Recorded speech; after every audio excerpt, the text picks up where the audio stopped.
Alors, la grande force du G5, c'est qu'en fait, ce sont les dirigeants des entreprises qui sont les interlocuteurs des pouvoirs publics. Et ça, c'est une grande force parce qu'en fait, quand on se présente devant une autorité, un ministre, etc., eh bien, ce sont les dirigeants des entreprises qui sont là.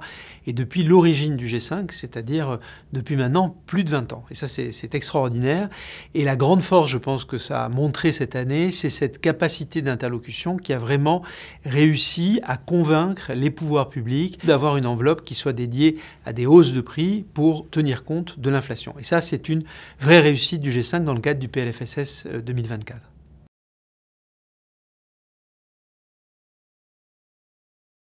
Alors, il y a une évolution incontestablement positive dans l'accès des patients français à l'innovation. D'abord par une réduction des délais d'examen par la Commission de la transparence, mais aussi par le CEPS. Et donc ça, c'est très positif. En revanche, on peut regretter que sur un plan de doctrine, eh bien aujourd'hui, l'accès à l'innovation soit encore freiné. Le G5 a mené une étude pendant 3 ans sur 260 nouvelles indications qui ont été adressées au niveau européen. Eh bien, les patients français n'ont pas eu accès à 36 de ces innovations.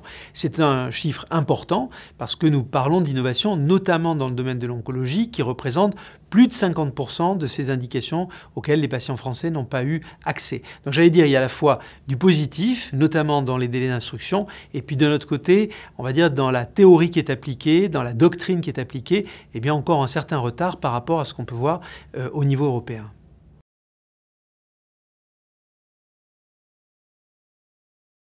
L'évaluation européenne, c'est une très bonne chose et vraiment le G5 la soutient parce que, en fait, ce matin, pendant nos rencontres, nous avions une patiente, représentant une association de patientes, qui l'a exprimé. Elle disait « Nous ne comprenons pas, quand nous nous réunissons entre associations de patients, qu'un patient français et un patient d'un pays de l'Est, peu importe ce pays, en fait, ait une telle différence d'accès à des médicaments alors que nous souffrons de la même maladie et que nous sommes dans la même communauté. » Voilà. Et c'est bien le sens d'ailleurs de la communauté européenne.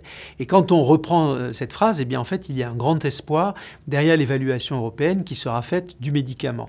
Ce que nous pouvons aussi appeler de nos voeux, c'est que cette évaluation soit faite véritablement dans un sens d'évaluation à la fois scientifique, mais aussi médico-économique, c'est-à-dire quels sont les apports du médicament en question par rapport globalement au système d'assurance maladie et dans ce cas-là que nous convergions.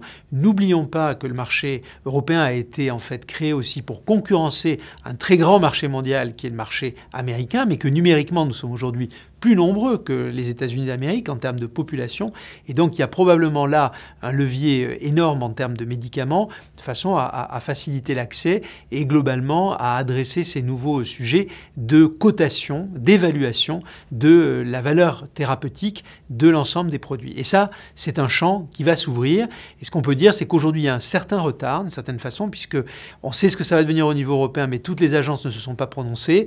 La France veut, et c'est bien normal parce que c'est un des pilier de la Commission européenne, veut jouer son rôle.